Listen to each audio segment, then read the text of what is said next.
اعوذ باللہ من الشیطان الرجیم بسم اللہ الرحمن الرحیم ربی یسر ولا تعسر وتمم بالخیر۔ آج میں جس موضوع پر بات کروں گا وہ ہے ختم نبوت کے لیے بیٹے کی قربانی۔ آپ کا بیٹا بس آج شام تک کا مہمان ہے، اس کا کوئی علاج نہیں۔ ڈاکٹر کے یہ الفاظ سن کر مولانا رو پڑے، اپنے بیٹے کو گھر لے آئے۔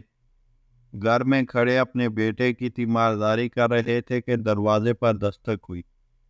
مولانا دروازے پر گئے، باہر ایک بوڑھے شخص کو کھڑے پایا۔ حضرت نے سلام و دعا کے بعد پوچھا، بابا جی خیریت سے آئے ہو؟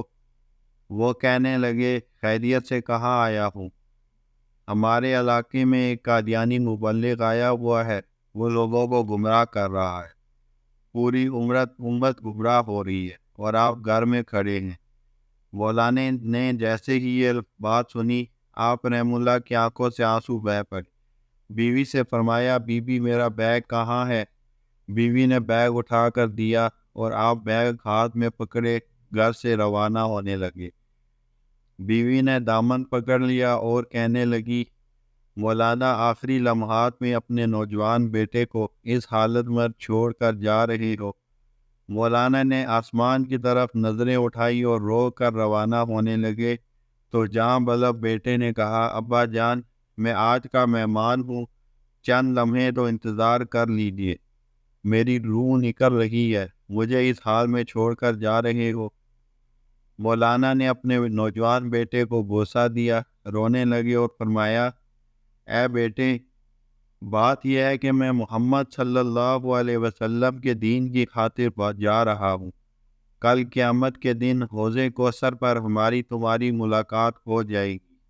یہ فرمایا اور گھر سے روانہ ہو گئے۔ اڈے پر پہنچے، ابھی بس میں بیٹھے ہی تھے کہ چند لوگ دوڑے آئے اور کہنے لگے کہ مولانا صاحب آپ کا بیٹا فوت ہو چکا ہے، اس کا جنازہ پڑھاتے جائیے۔ مولانا نے آسمان کی طرف نظریں اٹھائی اور رو کر فرمانے لگے، جنازہ پڑھانا فرض کفایہ ہے اور امت محمدیہ کو گمراہی سے بچانا فرض عین ہے۔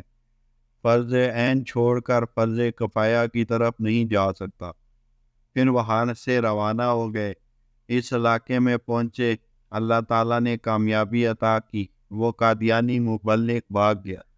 مولانا 3 دن کے بعد گھر واپس پہنچے، بیوی قدموں میں گر گئی اور رو کر کہنے لگی، مولانا جب آپ جا رہے تھے تو بیٹا آپ کی راہ تکتا رہا اور کہتا رہا، جب ابا جان واپس آ جائیں تو انہیں میرا سلام عرض کر دینا۔